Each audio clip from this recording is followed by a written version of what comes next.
Grace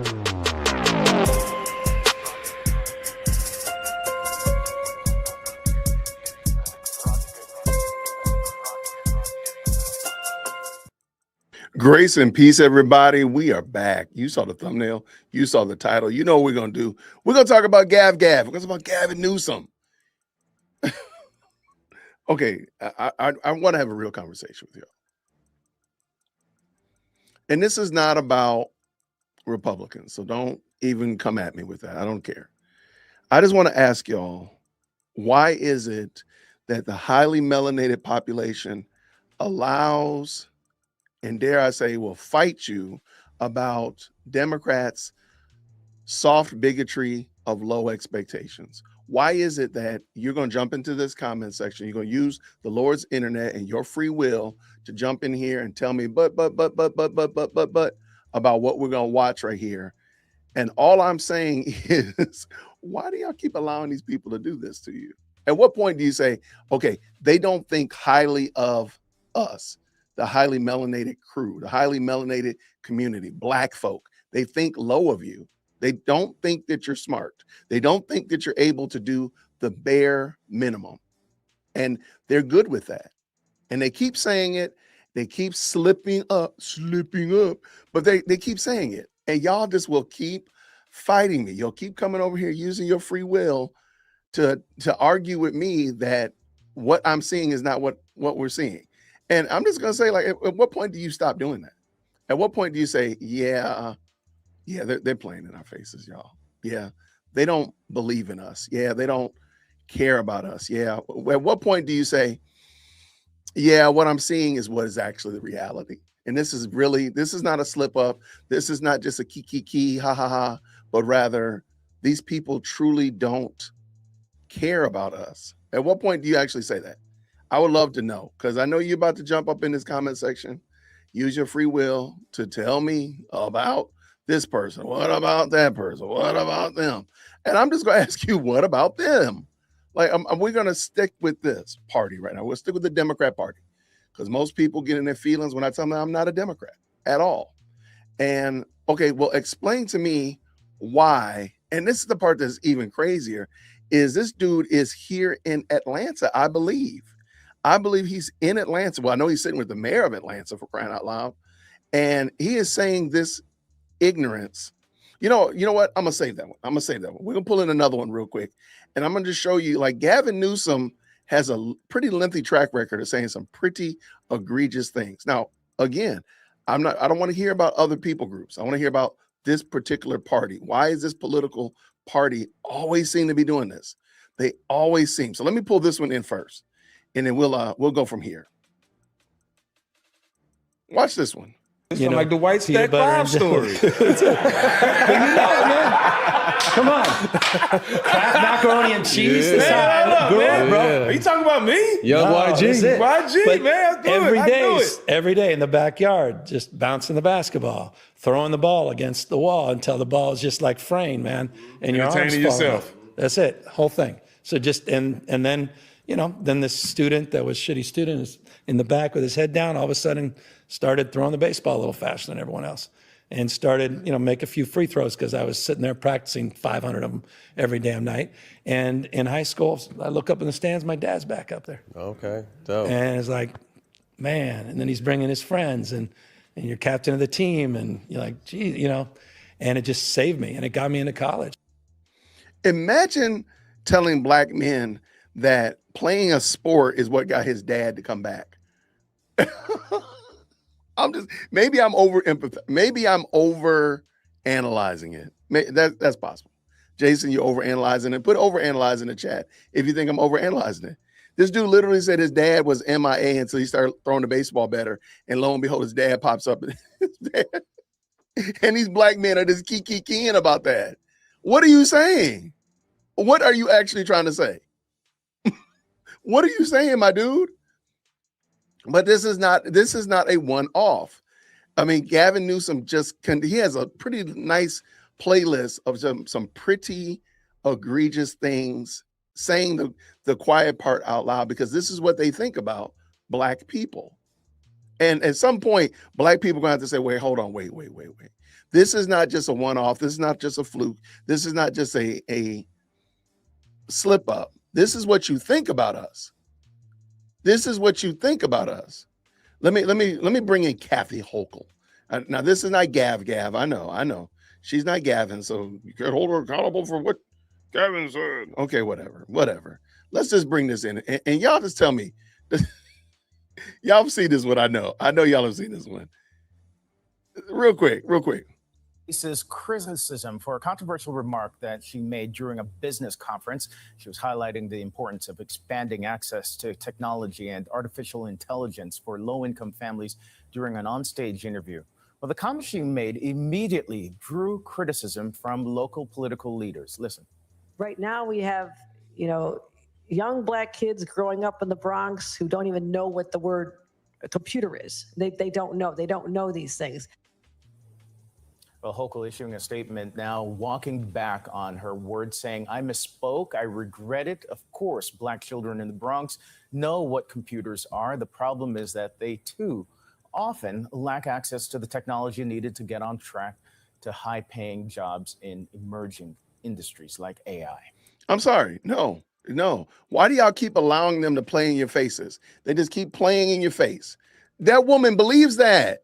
She believes that Black people can't, because she's the same one that said Black people can't get driver's licenses. We can't have voter ID because it's racist. At some point, we are going to have to stop giving them duck and cover and say, no, you actually believe that. That's what you think about us. And we're not going to laugh at it. We're not going to sit here and kiki and, oh, yeah, your dad came back to the game. We're not going to do that. At some point, we have to stop doing this. This makes no sense. Now, let me get back to Gav. So Gavin was, let me bring this up, because first of all, I live here in Atlanta, and this is our Mayor Andre Dinkins. This is him right there. He is going to sit there and let this man in his whole face play in his face. And I'm sorry, Mayor Dinkins is sitting there kikiing like y'all, this is just ridiculous. And yeah, I'm upset because Atlanta, the projection of Atlanta is that we're just a bunch of people here. We drive Hellcats and we shoot each other. We smoking weed and we robbing banks. That's all there's a bad perception of Atlanta to the world outside. And so having this man here on this stage, trying to be the president of the United States, saying what he's saying right here, at some point, if you are a Democrat, you're going to have to say, hold on, wait, let's stop. This can't just be a fluke. This just can't be a one-off. And then for him to be here in Atlanta, one of the best cities on the planet, catch me outside, one of the best cities on the planet, for the mayor to allow this man to get here and say this dumb thing that he's about to say. Come on, y'all. At some point, we're going to have to stop this. If you're a Democrat, you're going to have to stop going with this. I don't support Gavin. I don't support Andre. Andre has lost all my respect with this comment. He just sat there and kiki, threw his head back and laughed like he was at the bar. Let me, just in case y'all hadn't seen it. Maybe you didn't see it. Maybe you have other things to do. Let's go. I'm not trying to impress you. I'm just trying to impress upon you. I'm like you. I'm no better than you. I'm a 960 SAT guy. and I'm not trying to offend anyone, trying to act all there if you got 940. But literally a 960 SAT guy. I cannot, you've never seen me read a speech because I cannot read a speech. Maybe the wrong business to be in. I'm not, Okay, I'm going to go back through this frame by frame because you look at Mayor Dinkins. I'm mad at Mayor Dinkins. I don't expect anything from Gavin, to be honest with you. I don't expect anything from Gavin. Go back to California, fix your state, my dude. But Mayor Andre, what in the world did you watch this? I'm gonna back it up and you can see. I'm not trying to impress you. I'm just trying to impress upon you. Now he's sitting there shaking his head like, yeah, I agree. I'm no better than you. And he's like, co-sign it. Like, yeah, you don't have to impress me, right? You know better than me, right? Those are true statements.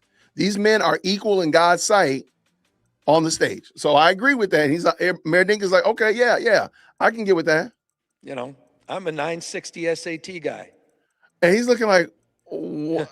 Look at his face. Look at his face. Look at Mayor Dinkins' face. Like, wait, 960 SAT? I'm sorry. He's probably saying, what in the heck does this have to do with anything? What are you saying? That's what he's looking like. But he's going to keep on co-signing because you're supposed to follow the script. You got to stay on code in this group. Watch this. Watch this. And, you know, he's like, what? And I'm not trying to offend anyone. You know, he's looking out there like, what the heck are we looking at? I'm sorry, man. This is just wackadoodle crazy work. But wait. It gets better. Trying to act all there if you got 940. That's such an uncomfortable laugh. That is such a, I'm just trying to break this. I'm just trying to break the uncomfortableness of it. Look, I try to use comedy several times when I feel like I'm not on par. I feel like, you know, hey, I got to break it up a little bit, throw a little joke out there, a little self-deprecation. That's what Gavin is doing. But he is literally backhand slapping Andre in the face, and Andre's laughing about it. This is crazy work.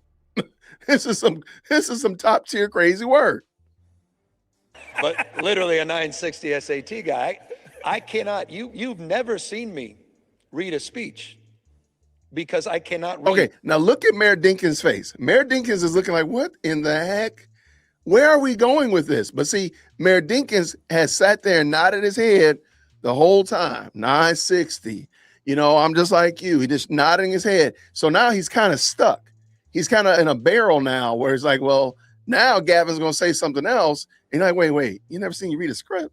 Wait, what are you talking about? You can see it on his face. This is an embarrassment to Mayor Dinkins. And I know a lot of my brothers that rock with Mayor Dinkins. Y'all got to answer for this. I'm not answering for this because I don't support Democrats. And this is exactly why. They don't believe that black folk, he about to say, I don't believe you can read. That's crazy work. That's just not in the year of our Lord 2026. We should not be sitting there saying that black folk can't read. That's some crazy stuff. That's crazy work. Oh, I got back it up. I can get a running start. Read a speech because I cannot read a speech. Maybe the wrong business to be in. I'm not trying to impress you. Okay, now notice this. That's some wild work, y'all. I'm sorry. That's some wild. I want to see this whole speech, man. I really want to find the whole thing. But notice what he did. He said, I'm just like you. I'm just trying to impress upon you. I'm like you. I'm like you. So who is the you that he's talking to? Is he like Mayor Dinkins? Is he like the audience? Is he like me watching this? Who is he? Who is the you that he's referring to? Because later on, he's about to say, y'all can't read it. I can't read either. Y'all, this is some crazy work. Jumping into Hellcat. Ooh, well, actually, we got a TRX now. So we jumped into the TRX. Let's go see what is Daryl Harrison. Shout out to Daryl. He says, I'm like you. 4 words that white Democrats have successfully used for 60 years to get blacks to vote for them. The soft bigotry of low expectations strikes again. Yo, come on. At what point do we say, okay, hold on, wait. At what point do we say, hey, wait, hold on. These people are out of control. When do we say it? When did we get off code and say, yo, y'all wilding out? Look what Libercat said. This idiot can't read a room to save his life. Well, I guess he can't read that either. The best way Newsome could relate with blacks is through shared low SAT scores. Come on. And the inability to read? I'm surprised he didn't mention anything about not knowing his dad. See? That's what I'm talking about. Woo. I want to see the whole speech. Why does Gavin Newsome think the best way to relate to black people is by touting how stupid he is and that he can't read? Isn't that insanely racist? Come on. Come on, people. At what point do we say, hold on, wait, this dude is wilding out. This dude is wilding all the way out. And they keep happening. At some point, you're gonna stop fighting with me. At some point, you're gonna stop saying, Jason, it's you, Jason, Jason, Jason. At some point, you're gonna say, hold on. Yeah, they don't care about you. They don't care about you. And they want you to vote for them, right? Lock, step, and barrel. You're going to vote for them. March on down there, stroll to the polls, all that kind of stuff to go support this man who just told you in 4K on the Lord's internet that you can't read and you stupid. I'm just like you. He's telling black people straight to their faces. He thinks they're stupid. That's interesting. Here we go with the pandering. Next thing you know, he's going to tell you he can fix collard greens, eat fried chicken, and put hot sauce on everything. Come on, Charles.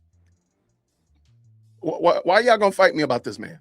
Why y'all going to fight me about this? I just want to know. Is he really trying to sell this? How do I know you can relate to me?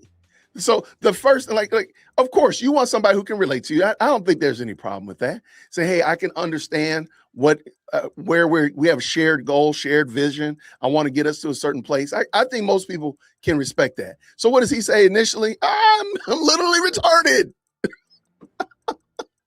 Yo. Always has been, always will be. Liberal logic 301. Think black people are incapable of achieving anything without the help of white people. That's a Democrat. Think black people can achieve anything they set their minds to without help from anyone. One of them is a racist and one is not. Let me make this a big screen so y'all can see. Shout out to Herman Cain. Shout out to Herman Cain. Gavin's college outfit, just like you. Come on, man. There we go. There we go.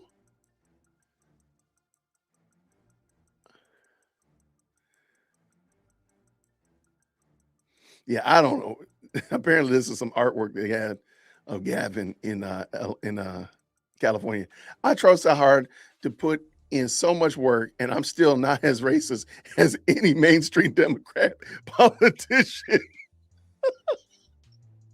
You got to work harder. That might be the most racist thing Newsome has ever said in public.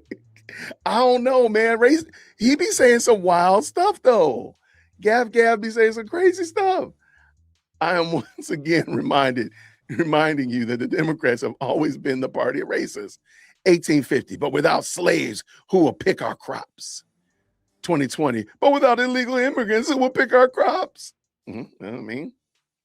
All right, this is the last one. The secret Republican plot to make liberals look like idiots, known as Operation Just Let Them Speak, is working. Claiming to be illiterate in order to better relate to black crowd is certainly a choice. Yo, that's some diabolical work. And I understand you're going to jump on the Lord's internet and you're going to tell me, but the Republicans, blah, blah, blah, blah. Explain this. Explain this. That's what I want you to do. Explain this, how that man sat right there in Atlanta of all places. Y'all, that's the part that's just like, come on, we got to have a kumbaya about that. This dude is sitting in Atlanta telling Atlanteans that they can't read. And he's just like them. He got a low SAT score. Y'all, come on. Make that make sense to me. I need to find out where this whole speech is from because I want to see the whole thing. Hold on. Oh my goodness. And I know people gonna be in their feelings and they're gonna be running right back over there to vote Democrat. Like, why? Why do they have you in a chokehold like that? Why does the Democrat Party have you in a headlock like that you will fight, scrape, do everything, every crime possible to vote for them when they truly don't believe in you? Explain that to me. Explain that to me. And let me see real quick if I can find.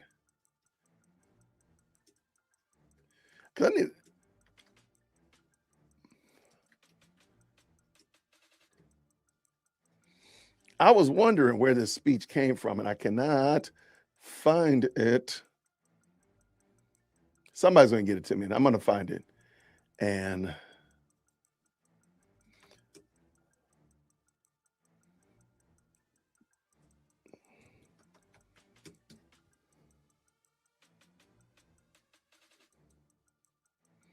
Yeah, I don't see it. So I'm going to keep looking. But if I find it today before this evening show, I'll maybe bring it on or talk about it after the fact or something like that. But shout out to everybody who jumped into the best live chat on the internet.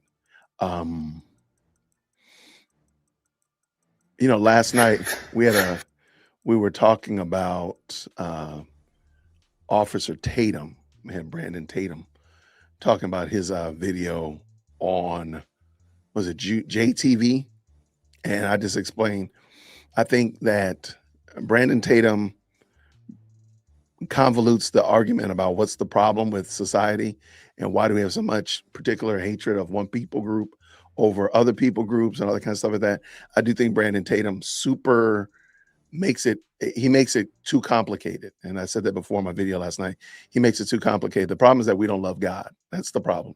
We don't know who God is. And because we don't know who God is, all the other things can't be in their proper place. They're all over, kind of like, herding cats or herding preschoolers. They're all over the place. It's everywhere. Everybody's all hyped up, bouncing around. They're going all crazy because we haven't put God in his proper place.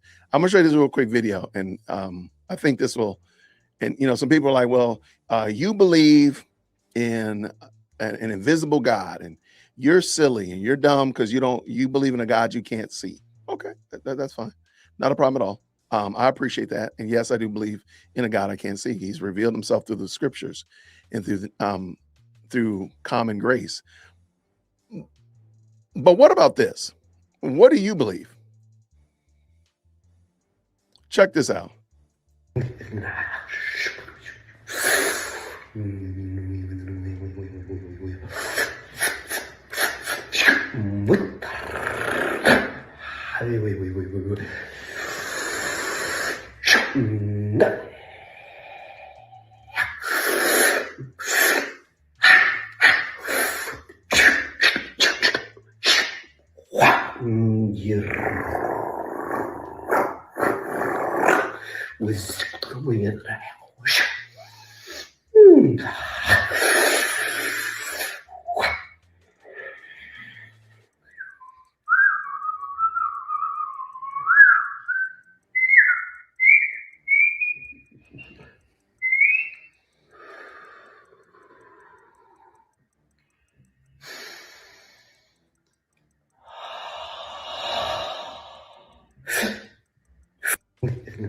Okay.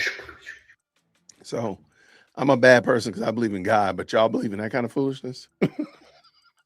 I have no idea what that person was doing besides having like an epileptic seizure or something.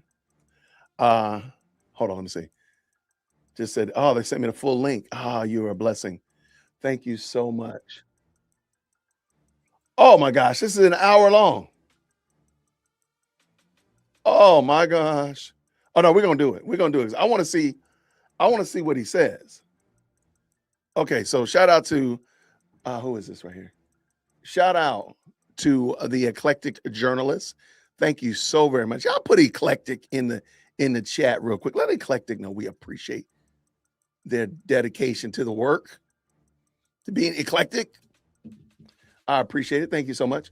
All right, let's go find out. Let's go find out what Andre Dinkins allowed to be playing in his face yesterday.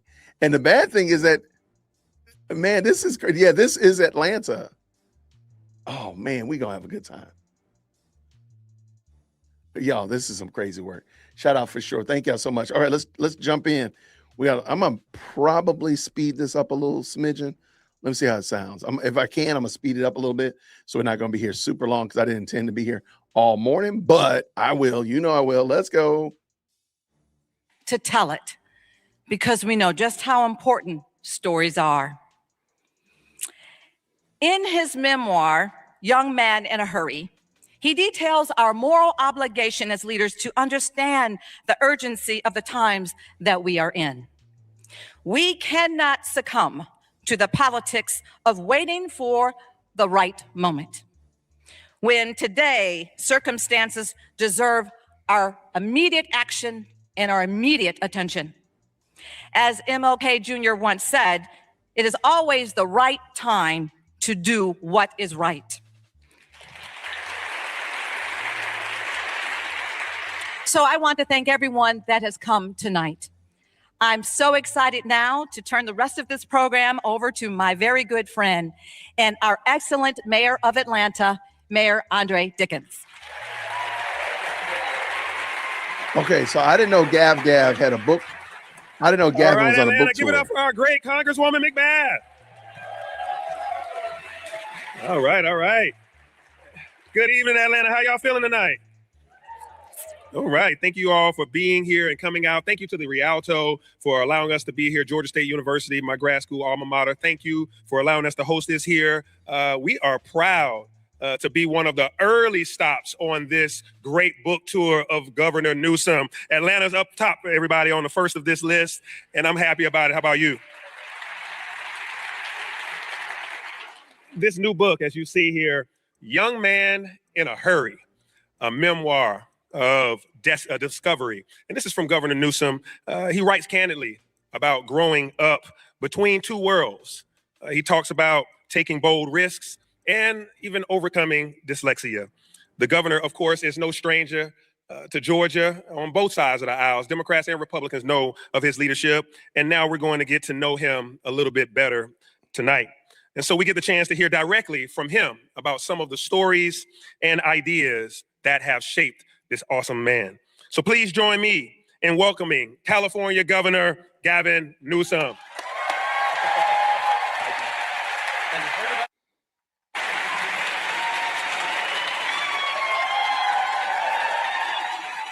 Okay, whatever. I don't want to hear them clapping. That's silly. All right. How you feeling, man? You're in Atlanta. We brought out the chilly weather today. I don't know why it's so windy. Bringing me home to San Francisco. By the way, how the hell did you get 85.6% re-election? Hey, they love me here. Intimidated. I never heard of this.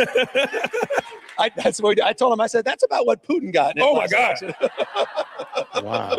No comparison. Anyway, I'm just like, the bright lights are on you. I'm waiting for your book. That's right. Hey, one day. But I'm excited that we're here to discuss your book and talk about your legacy and the things that you've done. Atlanta loves you. Atlanta likes this man right here. We really don't, but we really don't. No, we don't. You might, and that's fine. Those clapping seals in the Rialto might, but we don't. We don't want that foolishness. No, sir. Governor Newsome, we watch you from afar, but we understand the challenges and the battles that you fight, even on our behalf. You lead this great state of California, but your leadership style, your demeanor, and who you are really cascades and take off across the whole nation and even across the globe. So thank you, Governor, for what you do. I appreciate it. Thank you for what you're all doing in this fight for democracy as well. Thank you. Yeah. So I know we're here tonight to talk about this outstanding book, and I'm going to get to that in a little bit. But I want to just talk about some of the things that I know Atlantans and Georgians and everybody has interest in, just hearing your opinion on certain things. Let's talk about leadership and leadership styles right now. You have a style. First of all, you look like a movie star, so I got a haircut yesterday. I said, I'd be damned if I'm going to be taking pictures besides a rock star, movie star, and not have my act together. But leadership styles and leadership, how do leaders use their power? And, how do we see character being played out in leadership styles? Well, I love that question. And I really thank you, Congresswoman, for your introduction. And, you sort of marked a consciousness when you quoted Martin Luther King. I had the privilege today, and indeed a privilege, and you have it more often than folks like me, but to meet with. Hold on. I already know. I hate this. I hate that I've seen so many of these. I already know the play. He is about to glaze MLK, whether you like him or not. He's about to glaze MLK, and he's going to fixate on the civil rights movement. He is not going to talk about his own leadership style or lack thereof in California. He's going to focus on the past because he thinks that the people in this audience are so dialed into MLK, so dialed into quote unquote grievance theory that he can point to that. And I guarantee he's not going to talk about his own style. All right. If I'm wrong, I'm going to drop 20 memberships. With Ambassador Young. And we were talking about Martin Luther King, but we were also talking about who shaped Martin Luther King and those moments. He was talking about some of the examples of time that he spent with King in jail, visiting him every day. But he was talking in particular about Gandhi and how Gandhi influenced nonviolence, influenced King and the movement. And, you asked a question about leadership. It got me thinking just as I was leaving. We don't celebrate President Martin Luther King Day in the United States. There's never been a celebration for Prime Minister Gandhi. And it makes you think about leadership perhaps a little differently, that you don't have to be something to do something, that it's not just about formal authority. Leadership's about moral authority. King and Gandhi had it in abundance. That's right. Trump has none of it. None of it. So I think leadership can be found anywhere. Leadership is defined by the steel of the folks in Minneapolis, Minnesota. So ungodliness, lawlessness is what he points to as examples of leadership. Not anybody working within the realm of he says Trump has no leadership, no authority whatsoever. That's pretty wild work. That's wild work. Okay. That's some grade A wild work. They didn't give in to the cynicism, the fear, and the anxiety. They were the antidote to the cynicism, fear, and anxiety. They took the words quite literally of Justice Brandeis, who said, in a democracy, the most important office with respect and love is not governor, mayor, or president. The most important office is office of citizen. Active, not inert citizenship. You have agency. You can shape the future. And that, I think, is the power of this moment. And you're seeing it all across the country. You're seeing it in the No Kings rallies. You're seeing it with your friends and neighbors showing up. I'm seeing it here tonight. You need to be here. Why is every example that he gives lawlessness? Why not you see it in the fact that you go to work, or you're taking care of your family, or you're doing the things within the bounds of legal responsibility as a citizen? Why is everything that he highlights, everything that he's showcasing, lawlessness? Okay. This is the guy that wants to be your president. Here on windy, cold night on a Sunday. The fact that you're here enlivens the senses, distills a sense of well-being. Everyone here, by definition, is a leader. Outstanding, outstanding. Everyone can lead, and everyone can serve. I told you he wasn't going to talk about his own leadership style. I thought he was going to bring in civil rights. I did not see Minnesota in the chat, but guess what? He did not talk about his own leadership style. I told you. And so, Governor, people in this audience, a lot of them know I always say, I draw circles, I don't draw lines. And we talk about drawing circles of inclusion and not lines of exclusion. And you just talked a little bit about that. So let's talk a little bit about what you think is dividing this nation at this time. And what would it take to bring us? Oh, y'all already know what's dividing this nation. We just want to hear him say it. So what? I love our audience, because this audience is this is like the church. They already talking back to us. So what do you think, and they think, is dividing this nation, and then what will it take to bring us back together? Well, I love that you do circles, but I have drawn a few lines,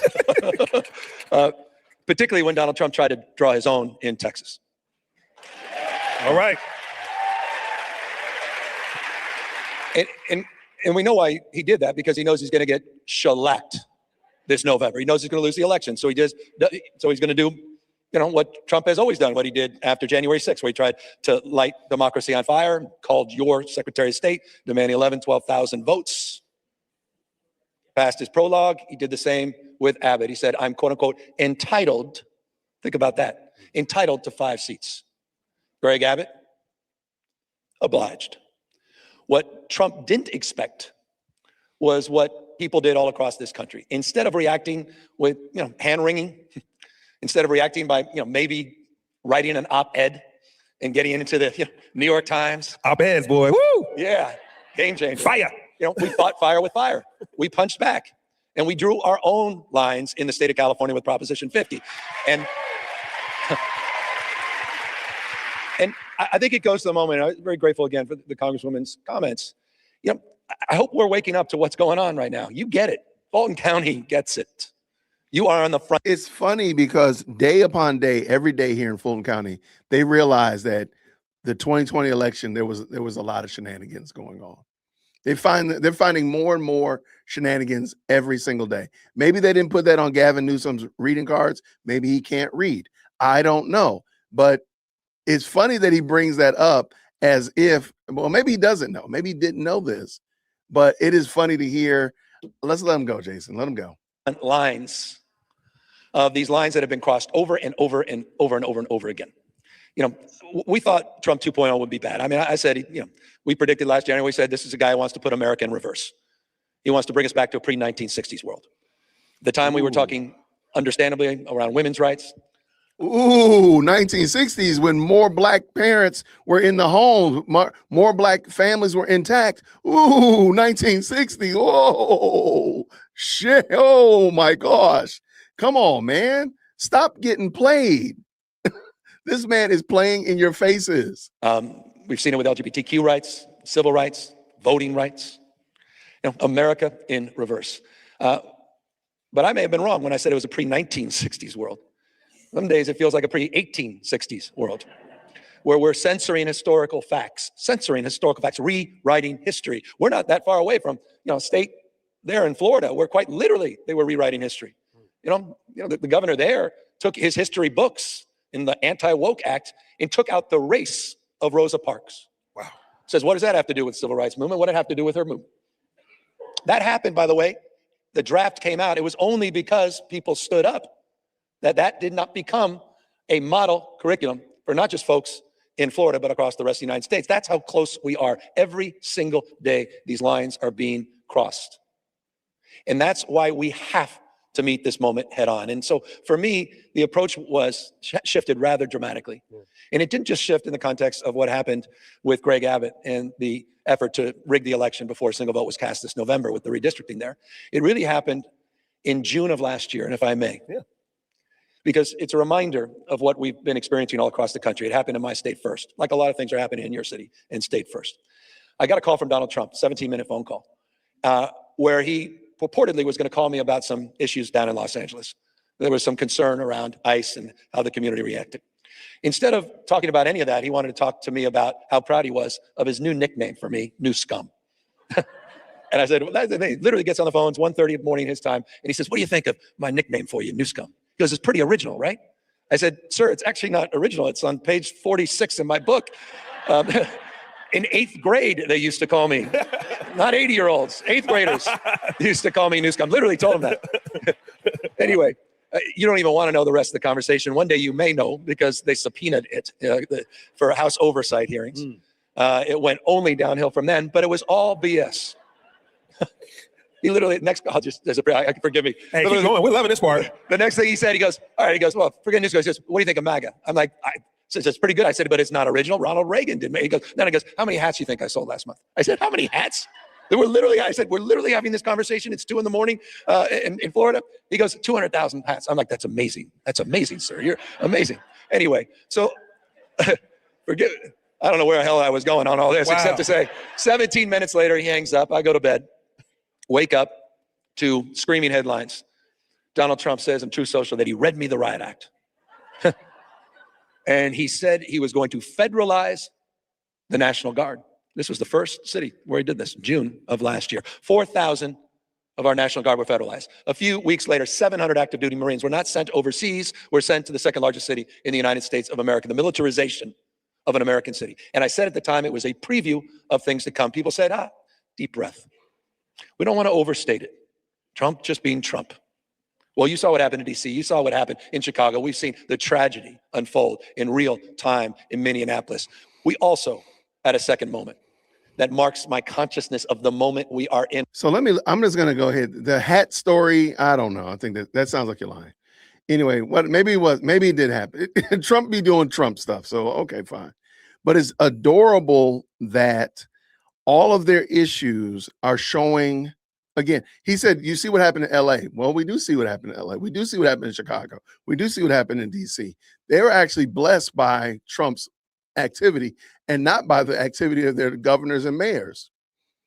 Just something to talk about. Let's go. When we launched the campaign for Proposition 50, we did it in Little Tokyo in downtown LA. That is the site where we interned the Japanese, where they were bused. It's a sacred site, the Democracy Center, it's called. We launched the campaign. Hundreds and hundreds of leaders assembled. We also saw dozens and dozens of masked men that assembled right in front of the venue, intimidating people from walking in. And a guy by the name of Bovino, Greg Bovino, dressed up as if he literally just came off the set of a 1930s movie. We said after that event, this is a preview of things to come. On election day, November, Donald Trump tweets out, said the election was rigged before one vote was cast. That same morning, Bovino sent his BORTAC teams. These are the Border Patrol tactical units, the folks that are dressed up, as military with the Apache helicopters. And they assembled first thing in the morning before the polls opened right there in Dodger Stadium so everybody could see, including all our diverse communities, to chill free expression, to chill the vote. That is a preview, I assure you, of things to come all across the United States of America this November. This guy is not screwing around, and nor can we at this moment.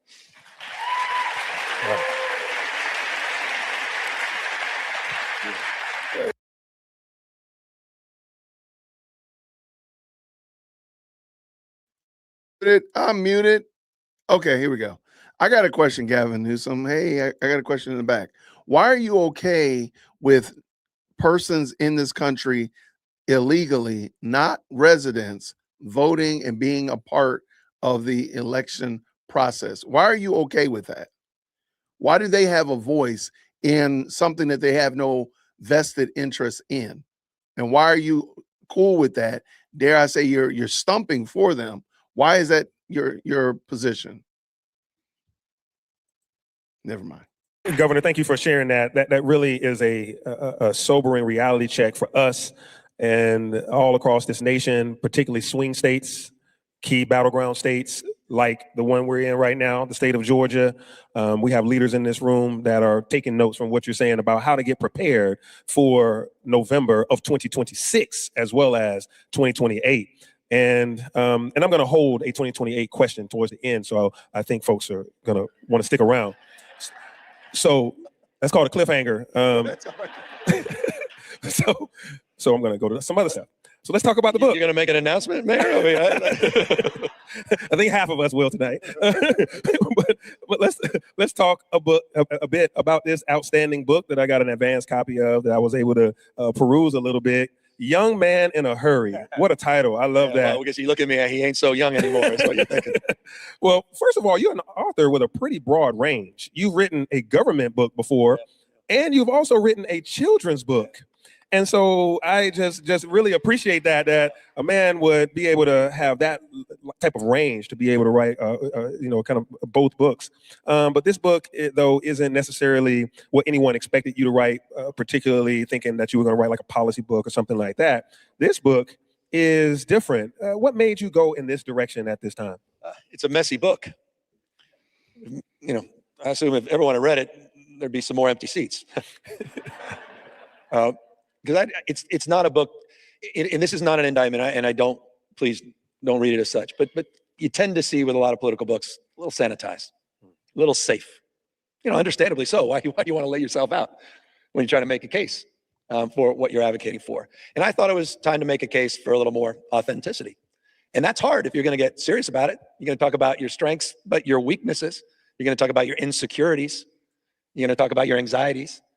You can talk about your failures. You talk about your mistakes. And that's what I did in this book. But in the process of writing it, I discovered things I never knew about myself and my family. So it's Young Man in a Hurry, yes, but it's also a memoir of discovery. I had a mom and dad that never talked about why they got divorced. I had a mom who never talked about her father, her grandfather. They didn't exist to me. And so in the process of learning more about them, diving deeper, I learned that my mom and dad got divorced. My mom was 19, pregnant, 2 kids. My dad was running for county supervisor in San Francisco, lost, turned around and ran for state senate, lost, was broke, and said he was broke in. I didn't know this and left. My mom just had a panic attack. That politics had shaped the end of their marriage. Not knowing that, I always resented my mom years later, who always wished I didn't get into politics. And I never knew why. A memoir of discovery. I discovered what hard work and grit really look like in the face of my mom. I didn't fully appreciate her. I never had a chance to thank her. She died 20 years ago. And the lens was all me. I'm her son, me. And I never knew what she was struggling with. 3 jobs, 4 jobs. I literally list all the jobs. Development director for aid to adoption of special kids with developmental disabilities. Ramona's restaurant. That's how I got in the restaurant business. She was a waitress there forever. She was a paralegal. She just hustled. She made ends meet. We always had roommates, people that just showed up because she lived in the living room and took her bedroom because we had to rent it out to make ends meet. I didn't understand the why of all this. Hard work, grit, determination. And we talk about that duality, and you referenced it briefly. My father, wonderful man, came deeply back in my life. I don't want to paint a negative picture of him. Came deeply back in my life the older I got. But he had some relationships and friendships that took him in a completely different direction with tremendous wealth and privilege. He didn't enjoy the wealth, but he enjoyed the proximity to it and the privileges that came with it. And that relationship between my father and my father's world and my mother's world is really the journey that defines my life and why I'm here. And so I laid it all out in pretty raw and emotional terms. And there are a number of stories there that really underscore and highlight that, including being with my mom when she took her last breath. But this is a book that just tries to lay it all out. And it's a book that will, make you, to the extent of any interest, not just understand me, but I think the world we're living in, but what it's like for single moms. We talk about heroes. What it's like, right? What it's like for so many folks that, are out there. We were talking about 52 paychecks. That didn't work. 104 don't work anymore. And in living that example, and then on the flip side, spending time overseas on private planes and yachts with the Getty family. Two completely different worlds that sort of mark so many moments and stories and memories that are all part of this memoir. Okay, so I can give respect for overcoming adversity. I can give respect for the challenges that he had. And I don't want to throw any shade at his mom and dad. God bless them for what they had to go through and what they had to deal with. That's fine. What I am going to say, however, is recognizing that it's the policies that you two men sitting on the stage embrace that is causing the reason that caused most of the discomfort that he just outlined. That's the problem. Don't do the things that kept your mom in that position. Don't do the things that caused your dad to feel broke and broken. Don't do those things. Don't push those policies. Yeah, you definitely have upbringing of two separate lives. As you just mentioned, your father's relationship with the Getty family. That's quite different, stark contrast to your mother, who you hold so dearly. And I'm grateful that you got a chance to just meet my mom, a single mother that raised my sister and I, Sylvia Dickens here. So thank you, Mama. Love you. You just taught us something, and that's to make sure that we tell the people that we love them now. And thank our mothers and thank those people that helped us. So those of you that are in the room with your mom, hug them tight. But what would you like for us to take away from that? What would you like for the reader to know more intimately about you and how those two separate lives that you had together and the tough decisions you made and the risk that you had to take, and even growing up with dyslexia and all that, like, what do you want us to take from that and where you are today? That like so many folks, I put a mask on and my face was starting to grow into it. I think I think it was maybe Oscar Wilde who said, the first act in life is we all strike a pose. The second act, no one knows. You got to figure it out. I'm in the second act. And I talk about that.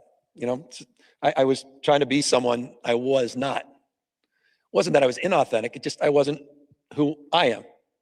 I sweaty hands, nervous, just trying to put on a facade. I don't know. Just because somebody says it and you really like the quote or you like how they said this in a book or in a speech or whatnot, does not mean that you should use it. That doesn't make any sense what he said about the pose and the second pose nobody knows. I don't get what that has to do here. And it only goes to show how uncomfortable Gavin Newsome is talking about this. I think it's funny that he talks about being authentic. It sounds like you're not authentic here in what you're saying, but let him finish, Jason. Let him go. And I walked through that journey and what that gave me, the opportunities and privilege, but what it also took away and who I was becoming. And my mom saw that. She saw those cracks in that mask and she challenged me. And so it's a story about resilience, redemption. It's a story about humility and grace. I think it's a very human story. I'm not trying to be someone I'm not. I can't do that anymore. I tried that for a long time and I wasn't happy. I say to kids all the time, learn from, don't follow others. Your expression's unique, nobody else has it. And I've really just, the way we're doing, some of you may have seen some of my social media.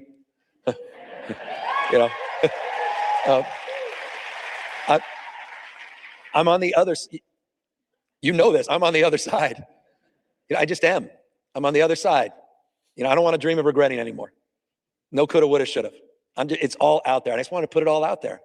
I'm not trying to impress you. I'm just trying to impress upon you. I'm like you. I'm no better than you. I'm a 960 SAT guy. and I'm not trying to offend anyone, trying to act all there if you got 940. But literally a 960 SAT guy. I cannot, you've never seen me read a speech because I cannot read a speech. Maybe the wrong business to be in. My dyslexia, I haven't overcome dyslexia. I'm living with it.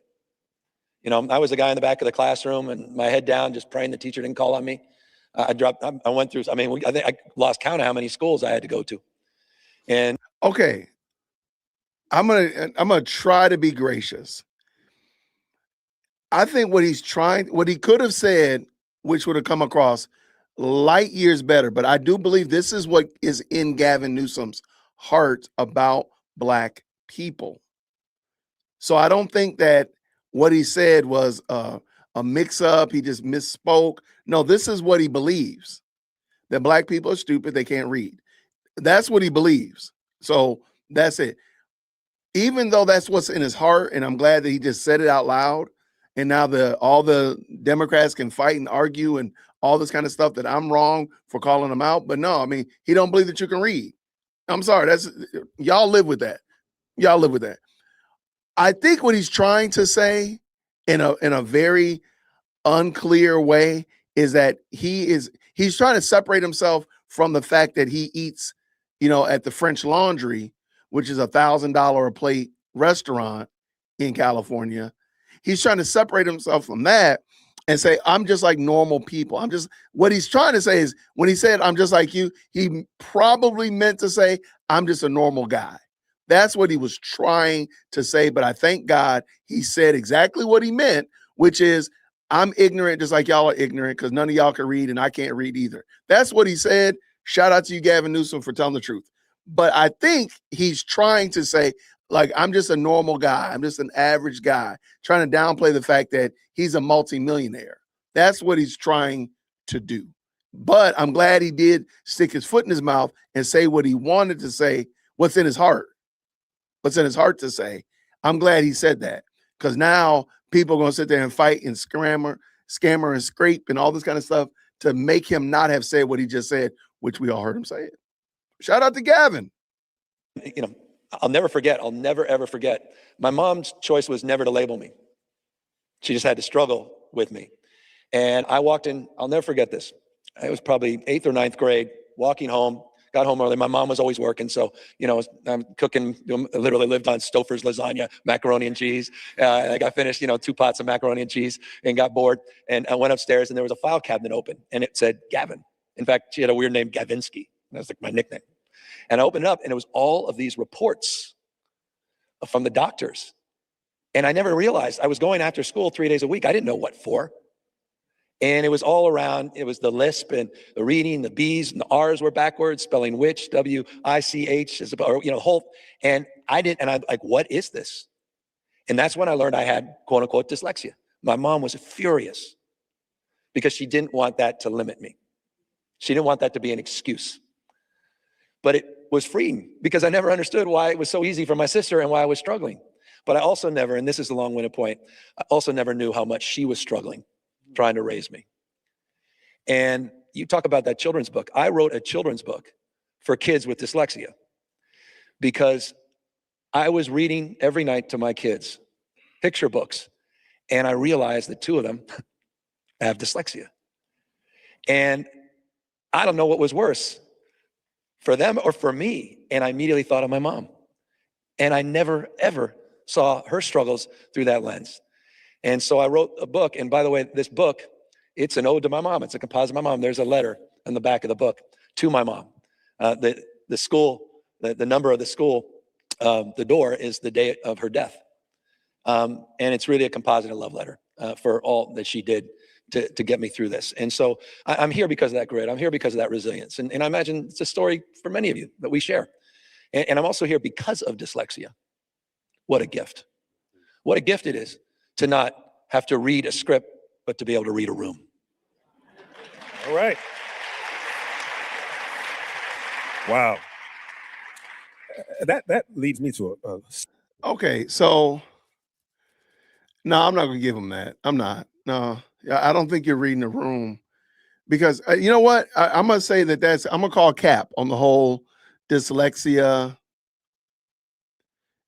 I'm gonna call cap on the whole dyslexia because even though you have a learning disability, even though you have a disability, I joke about having ADHD. I had the ADHD before it was cool to have it. Okay, fine. But I still don't like, how are you a whole 60-plus-year-old man and that's going to be your whole foundation is the fact that you have dyslexia, not your your achievements. Like, I don't understand why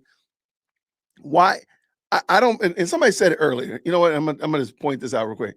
I'm tired of these politicians that I'm just like you. There it is right here. I'm sick of these I'm just like you politicians. No, you're not like me. You're not. And truth be told, I don't want you to be like me. I want you to point me to something better that we all can be. I don't want you to be like me. I want you to push me to do better. I want you to push me to greater. I want you to push me outside of myself and give me more opportunities and clear the way, if you will, so that I can go do great things. I don't want you to be like me. I don't need you to be like me. That's just silliness. And so that's some wild work right here. Shout out to Andre and Gavin, because this is dumb. several places. One is the desire to write this and to be that vulnerable right now, to be humble, to have to show some of your vulnerability, some of your challenges.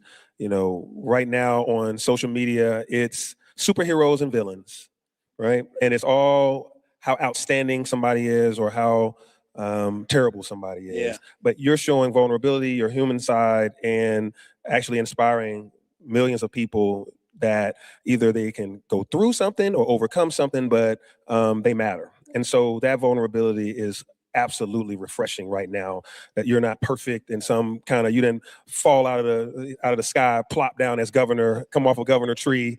Like they just plucked you off a governor tree, perfect. That's one side to it. And the other side to it is how you were parented. I want to know how that teaches you how to parent now as 4 kids of your own. So, you know, you've witnessed outstanding parenting by your mother and that delicate way she helped nurture you. How does that translate to how you parent?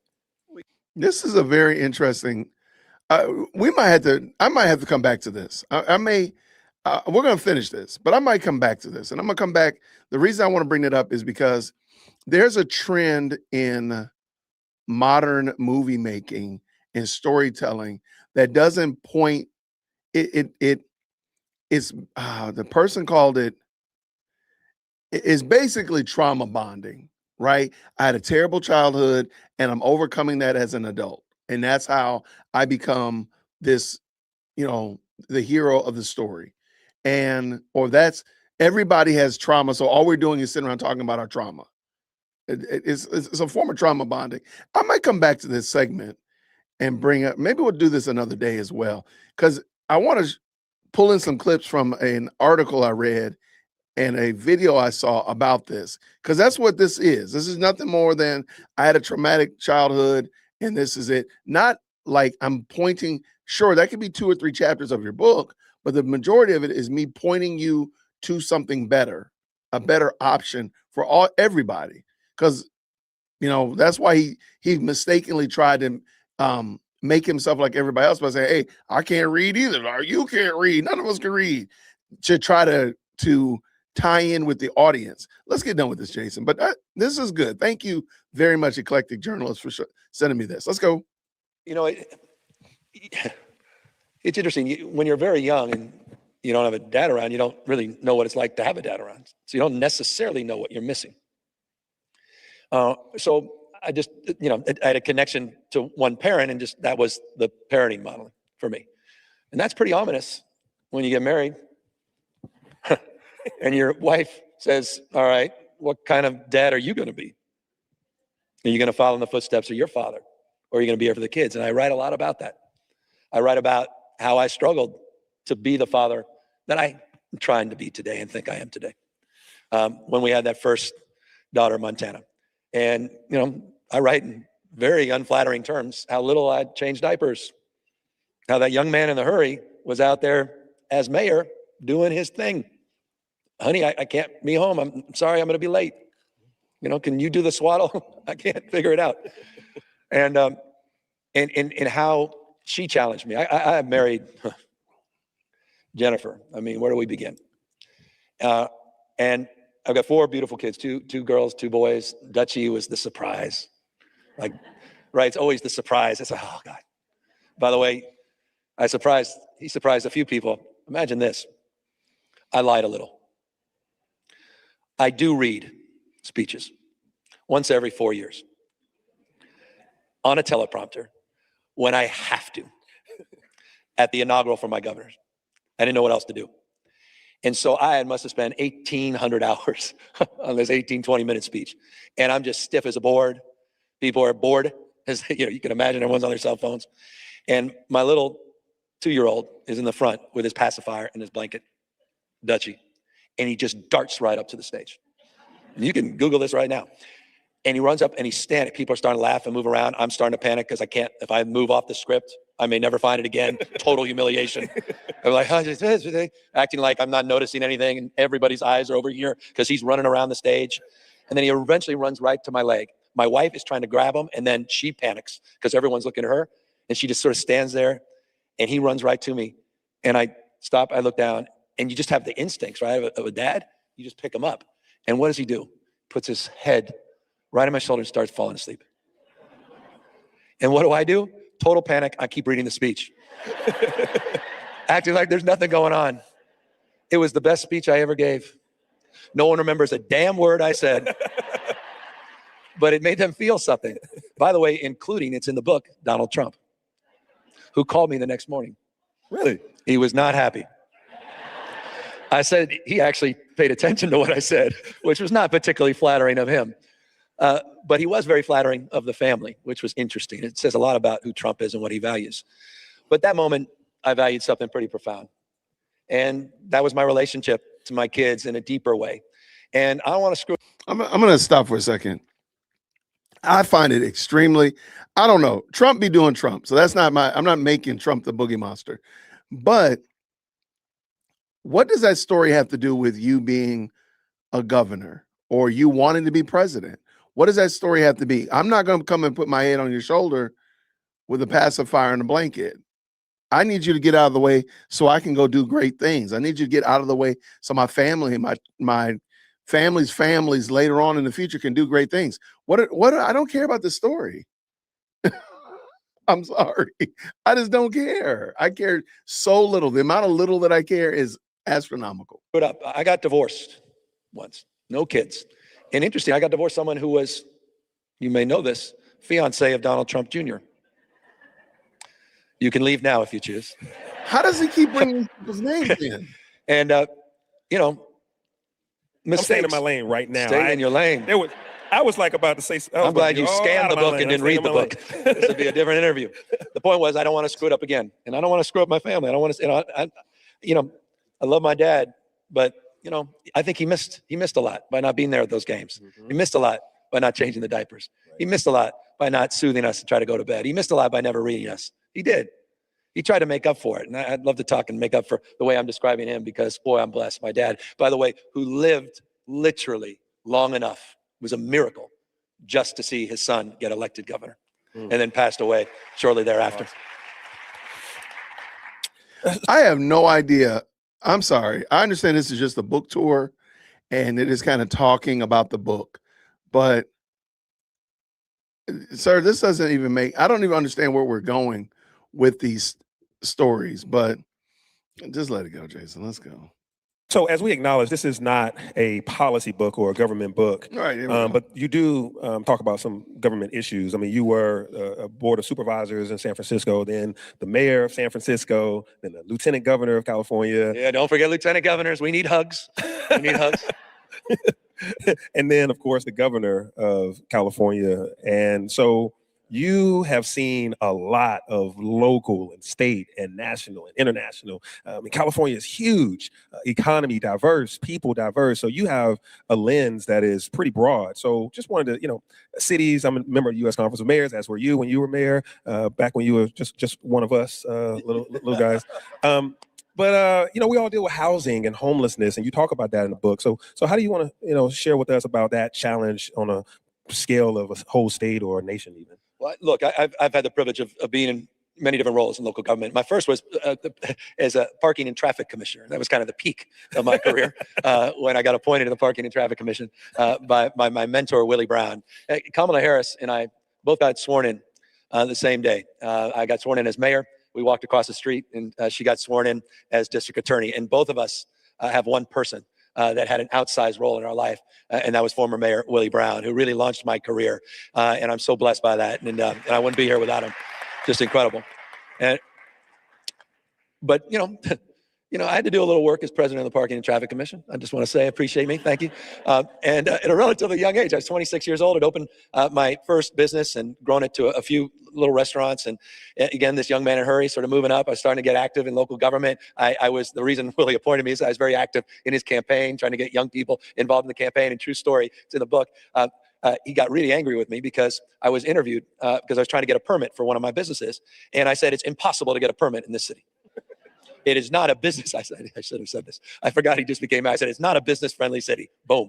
And so Willie calls me and literally goes, Newsome, I'm going to make you part of the problem. I'm going to shut you up. And that's why he appointed me to commission, so I couldn't criticize him anymore. He's a smart politician. But that was kind of the entree into politics. But I was that small business person. I was the entrepreneur. I wanted to iterate. I wanted to try new things. Again, that's the dyslexia brain, sort of this entrepreneurial mindset, problem solving, and just trial and error. And I had that mindset. And I thought, you know what? As I became a county supervisor, I wanted to bring that mindset in the work I was doing. I believed in best practice. I believed in the old Peter Drucker, management by walking around, Mr. Mayor. We get that, right? There's this hard-headed pragmatism. When you run a business, you can't blame other people. No one cares about your problems, man. You got to hustle. Got to make things. You recognize you have agency. You got to shape the future. Your competition moves over, they lower the price. You're not going to survive unless you can figure out a way to make something work. And I tried to bring that work and that energy into the work I was doing on the County Board of Supervisors. But one thing that was always driving me, and it goes to the issue of housing and homelessness, is success leaves clues. The power of emulation. And this idea that there are people with similar struggles that also are iterating. And you have to have the humility to learn from folks you may not even agree with. Now, I try to do this, and there's a lot of friction. I've got this podcast where I'm trying to do this in real time, and not everybody's aligned with that, and I respect that. Where I bring people on, voices that I vehemently disagree with, but I want to understand what motivates them so I can understand how to compete in the world we're living in. And that was my mindset when it came to the issue of homelessness and housing as a supervisor, as a mayor, but it's also been the source of so much of my setback and struggle. And I write a It sounds good. As Millie Davis said, baby, I like the song. I like the music. It sounds good, but I don't believe that you do those things, Gavin. I don't believe you listen to contradictory voices. I don't believe you will engage with persons who disagree with you vehemently. I don't believe you do that. Show me where you actually take the word of somebody who disagrees with you. I'll wait. I'm sorry. I'm sorry. I don't believe that happens. You can say it and people will be like, well, keep keying and clapping, but I don't believe you do it. I'm just saying. lot about that. When I got into San Francisco City Hall, I ran on a homelessness platform. And I ran on a policy called Care Not Cash, which was wildly controversial. In the first year, we saw the street population drop 44%. True story. Got over 12,000 people off the street, but I was telling the mayor, we started with a census count of 6,000, got 12,000 off the street into housing, and ended with about 6,000. In the nature of that, the frustration that you had as taxpayers saying, hold on, you haven't solved the problem. You're just managing the problem. So I said about myself in one speech, I was very self-critical. I did the state of homeless speech every year, not just the state of the city speech, because I was so committed to it. I said, I own this, and I own the responsibility. I said, at times I feel like I'm failing more efficiently. And so when I ran for governor, I made the point, no governor in California had focused on the issue of housing and homelessness. and that cities and counties needed the support. And I believe that to be the case in most states across the United States. The housing crisis, the original sin in California, that's come to every state in America. The homeless crisis, that was a coastal crisis, is coming to every town in America. And so when I ran on a framework policy to begin to do something about it. And the first few years, y'all do know that he just told you what his plan is. His plan is to spread homelessness. Go back and listen to what he just said. He's saying that he's planning on spreading homelessness. Most states across the United States. The housing crisis, the original sin in California, that's come to every state in America. The homeless crisis, that was a coastal crisis, is coming to every town in America. Y'all need to remember that. Clip that. He just told you, if I become president, all of y'all are going to be homeless. Tell me I'm wrong. He just literally said it. Tell me I'm wrong. He's telling you what he's going to do. And so when I ran on a framework policy to begin to do something about it. And the first few years, that's not in the book. This ends in that first few weeks of my tenure as mayor or as governor. I played small ball. I mean, they were triumphant wins. Historic housing crisis. But not much was changing. Not much was moving. And I realized that I needed to do more and better. And I think this is, Democrats, we need to wake up to this. We need a liberalism that builds. We need to deliver results. And we need to take ownership and accountability for that. And these are the two stubborn issues. These are the issues. I'm really proud. Last year, and Mayor, I'm not advising you do this, but I'd had it, and I said, look, I'd done 42 CEQA reform bills, which was our environmental bills, and we did a lot of things and a lot of good progress. Had a housing accountability unit, was suing cities, holding them accountable, talking about localism being determinative. Cities and mayors needed to do their job. NIMBYism, we need to move away. Red tape, all this stuff was good, but we had the holy grail that no one wanted to touch because we never had some fundamental legislation that would break through. And the only way I could imagine getting it done is if I attached it to the budget, which I did last year. And I threatened to veto the budget. And I had enough political capital last year that we actually got it done. Even our worst critic, interestingly, Ezra Klein, my friend, acknowledged some of these being some of the most historic housing reforms in the United States. We finally got that done last year, but it's just, again, it's just constant struggle. And Mayor, you may appreciate this. For the first time in decades, California saw almost 9%, almost double-digit decline in homelessness. For the first time in decades, finally, we're turning the corner on that issue. It is a stubborn issue. 18.13% it went up nationwide in 2024. Every major city, we saw those numbers come up.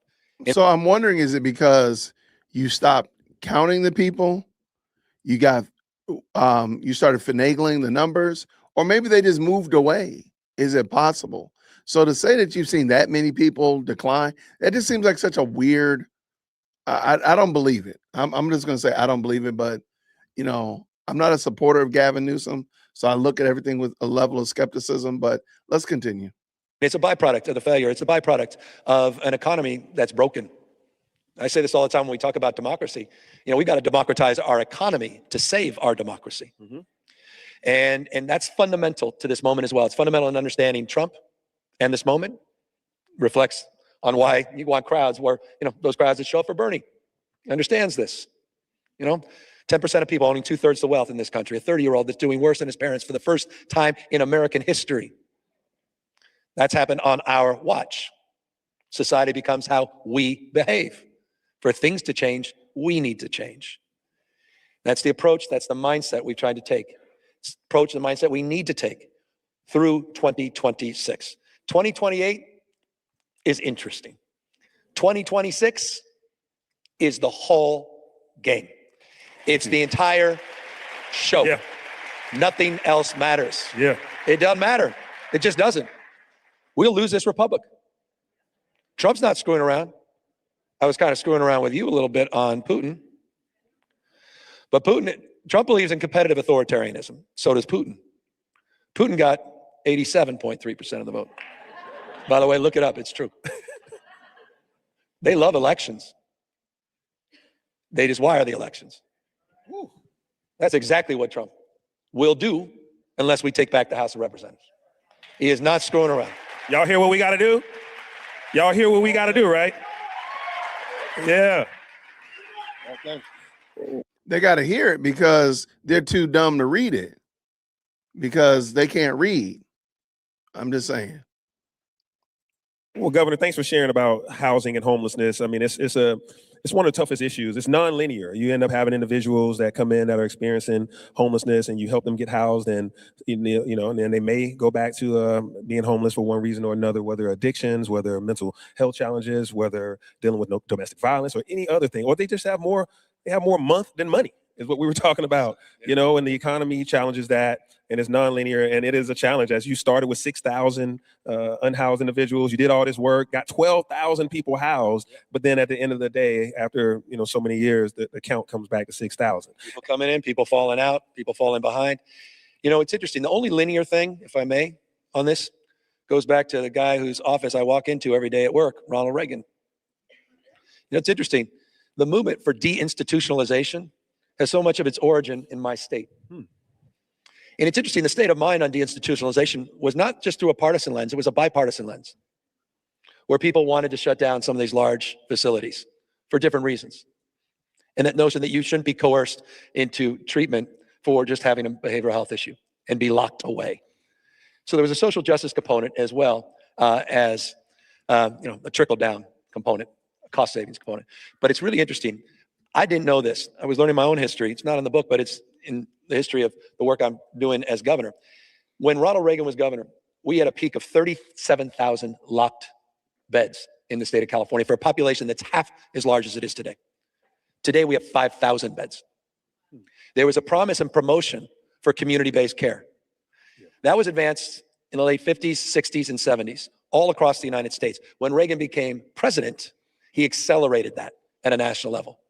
That's the original sin when it comes to the issue of those that are self-medicating with drug or alcohol addictions, those with bipolar disorder, schizophrenia, and paranoia, those that are out in the streets and sidewalks. And that is something we can address.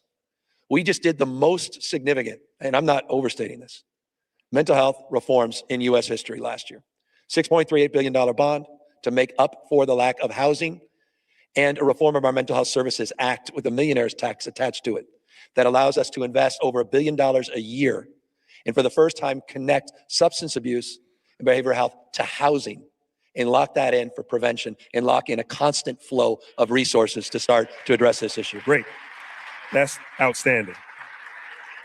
That's going to make a huge difference in the unhoused population. And thank you for your care about that and your honesty of the challenges that we all see it, we all face it, and we're dealing with it across the nation. And, I'm excited about how you're dealing with things. I'm a mayor. You were a mayor. You got any tips for me? Mr. 85%, I got no tips, man. He hasn't even brought up my recall effort. I mean, I'm the last guy to offer advice. I need advice. And by the way, it's interesting, Mayor, because you touch on, I mentioned localism is determinative. It's an old Bobby Kennedy phrase, which I love. I love Bobby Kennedy. I'm a Sarge Shriver Democrat. I love everything, the vernacular of the 60s, solving for ignorance and poverty and disease. There's a spirit. We talk about legislation. You understand this. You can't legislate spirit. You can't legislate pride. Right. I felt like in the 60s, we were on a journey together for all the triumph and travails of the 60s. And oh my gosh, were there travails. There was a spirit, particularly Shrivers. Started Vista, Legal Aid to the Poor, started Special Olympics, Peace Corps. These were the repair. This was Isaiah back, these were, repairers of the breach. We talk about how we come back together and knit back the fabric of community. I'm so proud. We have the second, we now. Isaiah? What is he talking about? I think he's trying to make a tacit Bible reference. Have the largest volunteer corps in America, twice as large as the Peace Corps in my state. We do something called College Corps as one component. There's a three-legged stool. One of them is $10,000 grants, but you got to give us 450 hours of work. And we had over 10,000 people sign up immediately. All backgrounds, all walks of life, Republican, no one cared. And all in the service of the common good, shared experiences, repairers of the breach. That old saw, no one stands taller when he or she bends down on one knee to lift someone else up. And that notion of service, so much tied to the 60s, so much tied to my father's advocacy and who he was. He was a judge on the California Court of Appeals. He was an activist judge. Social justice, racial justice, economic justice. He introduced me to Shriver. He introduced me to Bobby Kennedy because he has a photo of himself with Bobby Kennedy. That is the photo, if there was a fire in the house, that I would risk everything to get. And so I'm deeply connected to that, and deeply connected to this notion of localism. But when they tried to recall me, when the RNC, Trump, the entire Fox network, if you don't believe me, turn on Jesse Waters right now and Sean Hannity, my friends over there. Newt Gingrich was out there advocating for the recall, the great Mike Huckabee. And I realized I was wrong. The whole romantic notion all politics is local, that old mayoral mindset, flipped the script for me. This was all politics had become nationalized and weaponized. They try to take me out. And that's pretty humiliating. I don't know if you maybe face a recall campaign, but when it gets on the ballot, there's some finality. And by the way, if you've ever seen The Terminator, I'll remind you, he terminated Governor Davis in a recall. Wow. It has precedent in my state. So my state of mind shifted pretty dramatically with that experience. And I came out of that with a mind stretched, and it's never gone back to its original form. That's about what politics has become, understatement of the year. Describe it. I have no idea what he's talking about. I have no idea. But the idea that your mind stretched and it never came back to its original form, that irony is not going to be lost on me at all. That's not going to be lost on me at all, sir. I totally believe that's true. All right, let's get done. And that's changed everything for me. My approach, I mean, the humility of that, the finality of a recall, just shifted things. The sense of urgency and policymaking, willingness to push the envelope and take risks and move further, to be willing to fail, to increase the number of tries. And I think that's foundational. I got in a lot of trouble a few years back. Nancy Pelosi called me, and we love you. Don't be on the other side of Nancy. And after Dobbs, I was down at the LA Planned Parenthood. I said, where the hell is my party? And I just felt like we were on the other side of everything. I mentioned what DeSantis tried to do with the social studies book. It wasn't just that. I mean, CRT, I'm like, what the hell? Why are we all talking about CRT? No one even knew what it was. You know, weaponizing grievance, belittling other people. I mean, 4,340 books last year were banned in the United States of America. Look that up.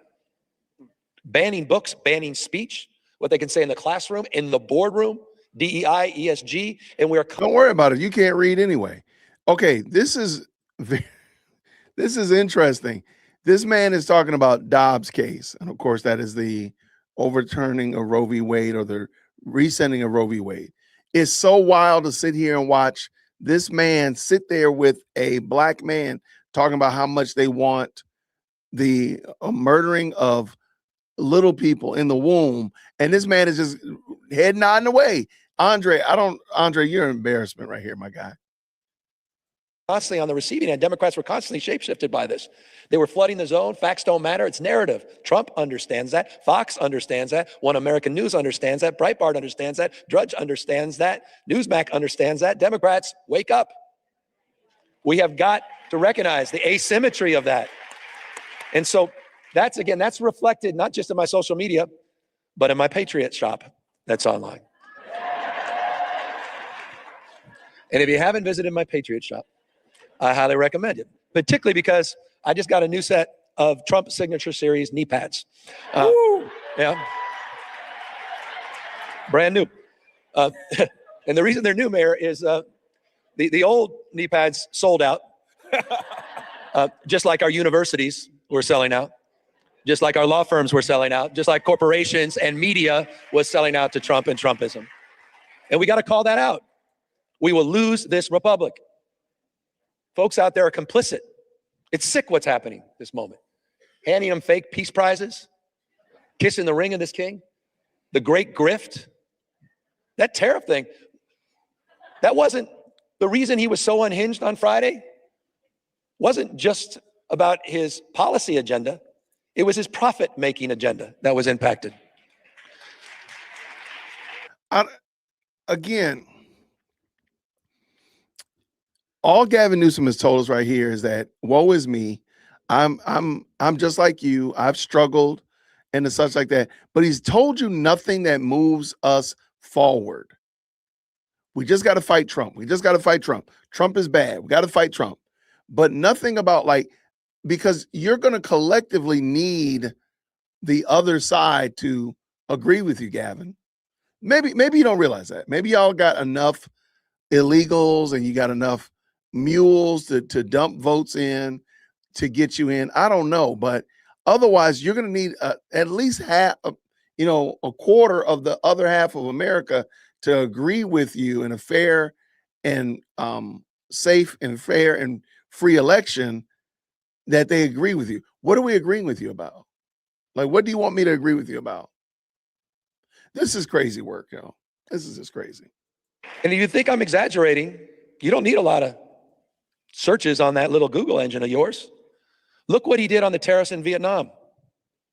Until the Vietnamese fast-tracked his golf course and $1.5 billion Trump project. No sooner did they do that than he dropped the tariff 26%.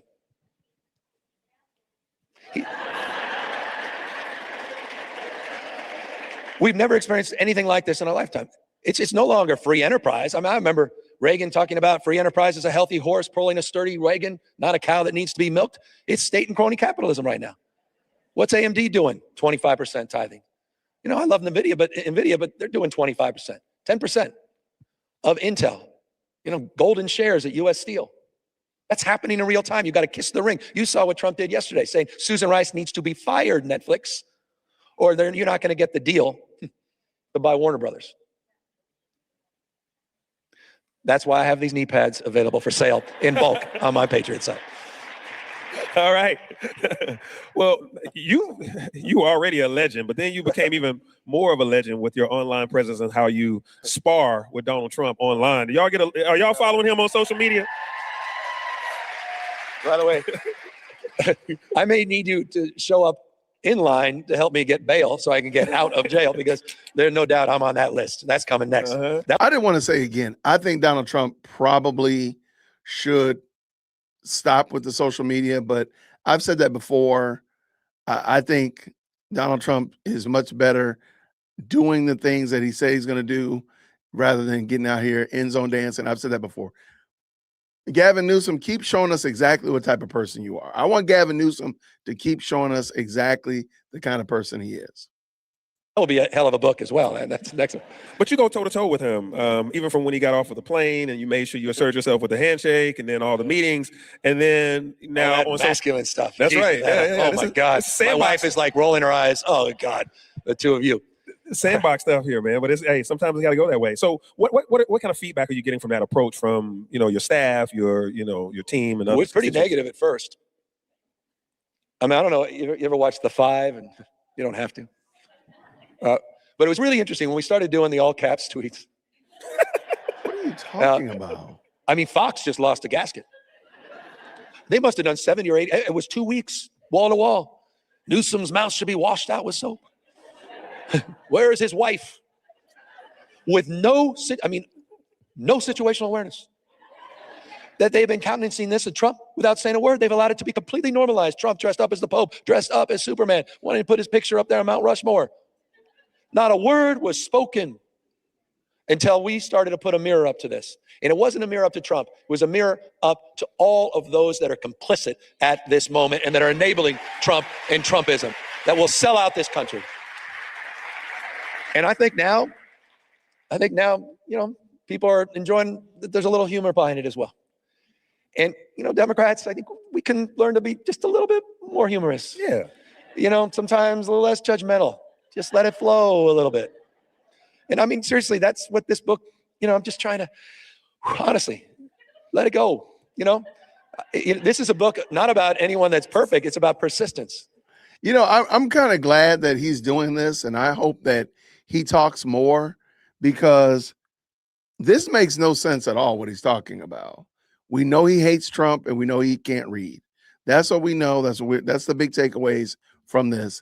Oh, and he's against homelessness. Yeah, keep talking, Gavin. I think this needs to go on. You can do this. You can do this. I don't care. This needs to be more. And with Trump, we have to be persistent. Every day you got to keep coming over and over and over and over. What Orban, what all these guys, Erdogan, what Putin have in common is they just wear you down. Shock and awe. They flood the zone. They wear you down, and you get exhausted. You can't take it anymore. That's what they're counting on. You punch these guys, they're paper tigers. Their weakness masquerading as strength. That's Donald Trump. I believe it. I appreciate that. It's true. Breaking things is not strength. Tearing things down, that's not strength. That Rayburn building, I don't know if anyone, Sam Rayburn had a great quote. He said, any, forgive the language, jackass can tear down a barn, but it takes a skilled carpenter to build one.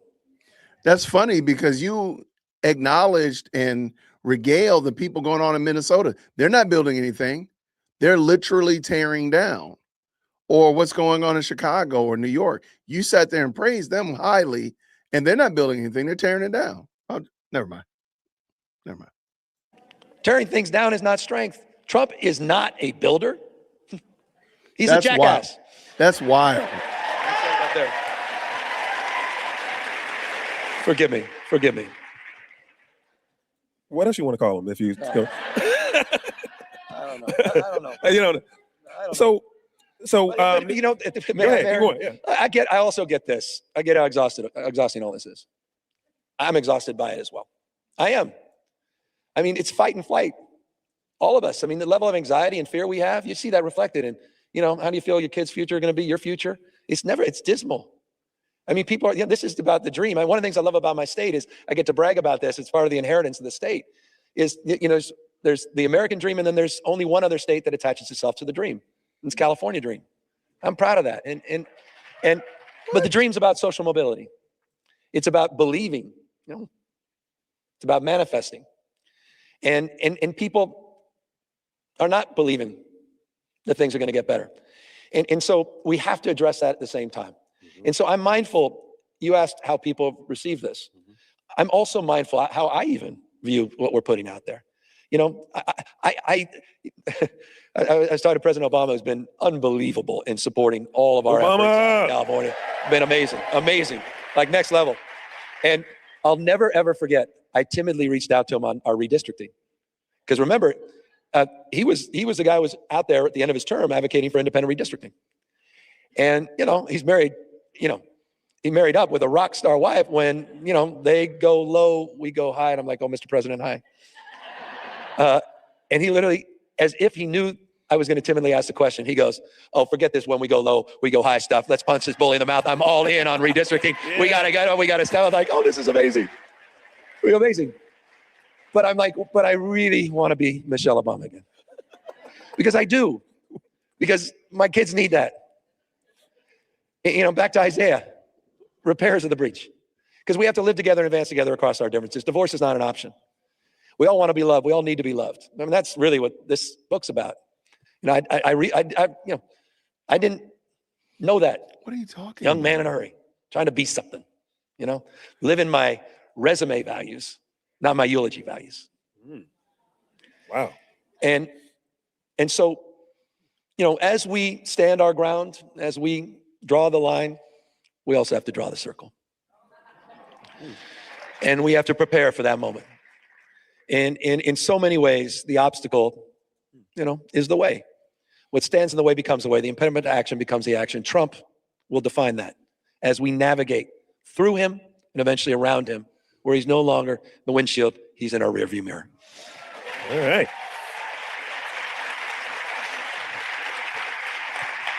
It's funny because there's not really like policy. There's not ideas. They're just saying that what Trump is doing is bad. And okay, fine, we can have a discussion about that. But what is your counter to that? Because remember, he spent a lot of time, a lot of God's air and his free will talking about it doesn't require strength to tear down. Well, sir, all you're doing is tearing down what Trump is doing. What is your actual position to change? What is your change policy, if you will? Never mind. Speaking of 2028, there was a recent New York Times article that was talking about potential presidential candidates in 2028. And you were at the top of the list, sir. So what's your reaction to that? What have you been thinking about that? What's your reaction to it? I'm sure you read it. What you got to say about it? It's extraordinary. You know, I told you I wasn't exaggerating when I got that call from Trump, and then I woke up 12 hours later, that Truth Social, everything shifted. As I said, that was a line that was crossed. I mean, I saw communities on edge, the emotion. I go down to LA, walk in our diverse communities. And remember, I live in the most diverse state in the world's most diverse democracy. I live in a state that's majority minority. I live in a state, 39, almost 40% Hispanic. 27% of my state's foreign born. We're a universal state. And the reason California is the fourth largest economy in the world, it's not complicated. We get first round draft choices around the rest of the world. It's part of the economic development strategy. People come to our state and they feel seen, included, they feel at home. So the energy and daring from newcomers. I mean, Ronald Reagan's last speech in the Oval Office, talked about Lady Liberty's torch, talked about the life force of newcomers. Only in America can you become an American from wherever you are, from all around the world. And that's an extraordinary thing. And so that's the mindset that shaped. But do you think Reagan, I think it's funny that he keeps referring to past governors and presidents as if they would be supporting unmitigated, unfettered immigration like what you have in California. I don't think they would. And maybe I'm crazy. I could be wrong. But I don't think they would. I don't think the governors, the presidents, as he's referred to in the past, would be open to what is going on with no restriction at all. Because we know good and well Reagan was talking about only can you come to America and become American through the proper pathway, not an illegal immigrant. So you're Reagan wouldn't rock with what you're saying. So much of California, but it's the mindset that shaped how I shifted last June. Shape shifting is crazy. And with it, interestingly, has come a little more attention. And you reflected that, and just some of these, I saw that too. Moment in time snap polls that have the form and substance of fog. Let's be real. How many more chapters are going to be written? The story of Atlanta and Georgia, the American story between now and June of 2026, let alone June of 2027, when they're in the middle of 3 forums, because you have 3 stages of candidates that are all out there auditioning to become the guy or gal on the white horse to come save the day in 2028. So there's humility in that as well. Fate. Do you meet the moment? Does the moment meet you? What's your added value? Can you look people in the eye and honestly say that I offer something that differentiates itself from the other extraordinary people that are up on this stage? If you can't do that, don't do that. And if you don't have a burning why, you don't even deserve to be in the conversation. And Nietzsche has said, if you don't have a big enough why, you'll never endure the how. And you've seen that. How many times have we seen some of the brightest, most extraordinarily accomplished people, they get in the presidential race, this MRI for the soul, as Axelrod calls it, and they can't answer the question, why? I know why I'm here now. Oh boy, do I know why I'm here now. I know what this moment represents to me and what I believe it represents to you. But there's many moments to come. And we'll see where that journey takes us. But that journey, and this goes back to the book, that's a journey I won't go on alone. That's a journey I need to go on together with my kids and my wife. And I did this little Sunday show today with Dana Bash, and I was surprised. My wife, I don't think, was very happy, reflected in the conversation. So let me rephrase that. Was not very happy.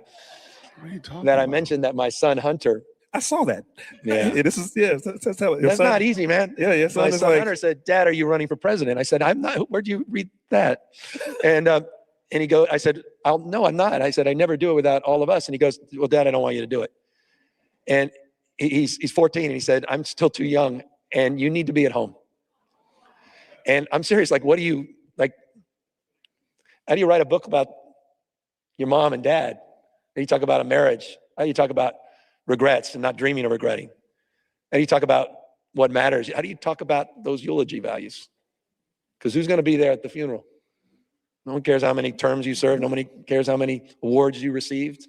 Who were you? What did you show up for? And if you can't show up for your kids, so that decision, whatever it may be, they're going to make it. All right, here. I'm sorry. Here, I don't. here. Okay. So there's so much more we can get into, but I want to make sure we're conscious of time. And I do just want to, you got a lot of Atlanta, and Georgia folks here, people that care deeply about our democracy, a lot of voters here. What would We you don't like have for them to democracy, though. leave with tonight, but also as they read your book? What do you want them to have as a takeaway from your story? I hope you write your own story. This is a story I wish my parents wrote. You know, your expression's unique. I made that point earlier. You know, you've seen the world through your own set of eyes. I mean, extraordinary gift that you can share with everybody. Your perspective, your insight. And I just think it's really important. You know, if life is worth living, it's worth recording. Even if you just write a journal, what a gift. And I say that because this book ends, last words in the book, are with my daughter, Brooklyn. And we discovered, she called Grandpa and my dad Papa Pops. And after his death, months and months after, in the middle of writing this book, we're in his bedroom. And what he left no money. He left his book collection in a small little cabin in Dutch Flat, California. That's why my son's name is Dutch. Talk about Main Street. I mean, we did 4th of July there every year, and we had to go in circles like 25 times because there's only like 10 of us that lived in the town. And we walked in, and there was a book. It was not all his fine books, but there was a book that had just a different cover, and it had nothing on that. It's a true story. And she walks up and pulls it out, and she's looking at it. And I'm like, oh, what are you looking at? And we realized it was his diary. No one knew he wrote a diary. And the final words of the book are about the two of us trying to read it, but we can't read his handwriting. and it ends on that because the more I dug in, the more nervous I was, the more I, missed him, the more concerned I was how I really didn't know him. And it ends with the two of us quietly putting the book back on the shelf. And it reads much better than I just described. But it really is a beautiful bookmark. The book starts with me sitting out there on a bluff near Sacramento, looking out over the American River where the story of the West really began with the discovery of gold, Eureka, Eureka, in Marshall, just a stone's throw away. And how I remember going down the rivers of the American with my dad, again, an environmentalist and activist judge. And it ends as this memoir of discovery and learning about him and the journey we're all on. And it's a journey we are all on. And so write your own story, but also know that the story of this state and our nation is also being written by you. And you're the authors. And if we're going to save this republic, the best of Roman Republic, the best of Greek democracy, this notion of co-equal branches of government, popular sovereignty, the rule of law, if we're going to preserve the rule of law over the rule of dawn, I hope it's dawning on all of us how important each and every one of us is in writing the story of America's 250th anniversary so that we can enjoy 255th anniversary and enjoy the fundamental, this enduring and historic project of our founding fathers. So I just, again, thank all of you for showing up. You distill me with a sense of well-being. You're showing up. Thank you, I'm sure, not just for yourselves, certainly not for me, but for each other. Thank you for not giving in to cynicism. Thank you not for falling prey to all the negativity. Thank you for not falling prey to the anxiety. Thank you for being an antidote to all of that. Thank you for standing up. Thank you for standing tall. And thank you, more importantly, for everything you are going to do for our state and country and the world we're trying to build between now and 2026, when we will proudly watch the next Speaker of the House of Representatives take that gavel by the name of Speaker Jeffries. All right. You heard it here. All right. Atlanta, ladies and gentlemen, let's get on our feet and thank California governor. All right. So that's Gavin. That's Gavin. That's Gavin, y'all. Yeah, man. I hope that he falls and fails spectacularly. I'm sorry. Okay, real quick. I'm gonna just one more. Here's one more video about this. I think Gavin Newsome speaks in like cursive. Like, I'm sorry. That didn't even make any sense. But I'm gonna bring this last clip in here and then I'm gonna get out of here because I do have chores to do today. So let me play this real quick. This is him talking about, this is somewhere else talking about voter IDs. Listen to this. Not a joke. No, I mean, so this is madness. Voter ID. It's not about voter ID to say that's not about that. It's about registration. It's about proving your citizenship with a passport. Not everyone has a passport. If you, I don't know where you know where your birth certificate is?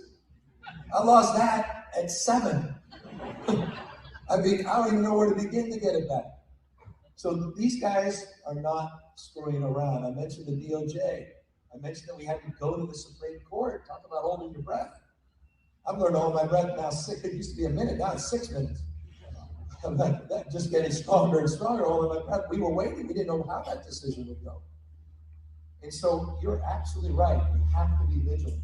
We have to have poll workers out there, legal strategies out there. We have to flood the zone, to show up in record numbers. We have to continue to be vigilant and mindful, and we have to have each other's back. We have to see something, say something in that spirit of security, but also voting security, our national security. We have to watch what's happening online with algorithms. We have to watch what's happening to our media and how it's being consolidated by a very small number of people. And all of these things, we need to call it out with clarity and conviction. And we need, states are the front lines of these battles.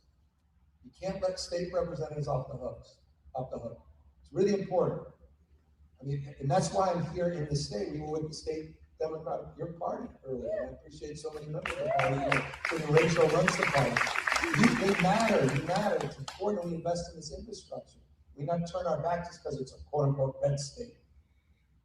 Your state of mind is no dissimilar to mine. We all want to be loved. We all want to be connected, respected, protected. I mean, there's sort of universal values that we need to promote, but one of those clearly is going to have to be voting integrity this November. Absolutely. That's wild that he's talking about voter integrity, but he doesn't want there to be voter integrity. That's crazy work. That's crazy work, y'all. All right, good people. Thank y'all so much. I wanted to just talk about the whole I'm like you, I can't read. I'm like you, I can't read. I had low test scores. That is the craziest work possible. But thank you to Eclectic, I apologize, journalists, for dropping that link. That was a very interesting link. And listening to Gavin Newsome in 4K, what he was saying, that was very interesting. Let me drop that link to that in the chat as well. I'm going to get ready to get out of here. But I want to say thank y'all so much. I plan on being back later on this evening. We'll go over like a highlight reel of or low light reel, depends on how you look at it, of what Candace says. Again, I'm not going to be going over it. I'm not going to be doing the full watch parties anymore. I might just do those maybe once or twice a week, but just giving an update on it because it's just not edifying at all. So, but that's the tentative plan, at least for the time being, until the court trial starts, the Macron trial starts, and then we'll probably do that pretty much all the time. So thank you so much. I really do appreciate y'all. You all are amazing. Do me a favor, please tip your waiters on the way out the door. Make sure you drop those green hearts. Please come back and comment down on this video. Let me know what you think about this. Are you voting for Gavin? Do you believe in Gavin? Tell me what your thoughts are about him, so on and so forth. I really do appreciate it, y'all. Have a fantastic rest of the day. I'll see you this afternoon. Grace and peace. Take care. Thank you so much for tuning in to another episode of the Jay Witt Podcast. If you enjoyed today's show, please do me a favor and hit me up with that 3-piece special. Like the video, subscribe, and of course, share it with somebody who would also enjoy this type of content. And make sure you leave a comment because I do pin the best comments to the top. So thank you so much for tuning in today. And until next time, everybody, grace and peace.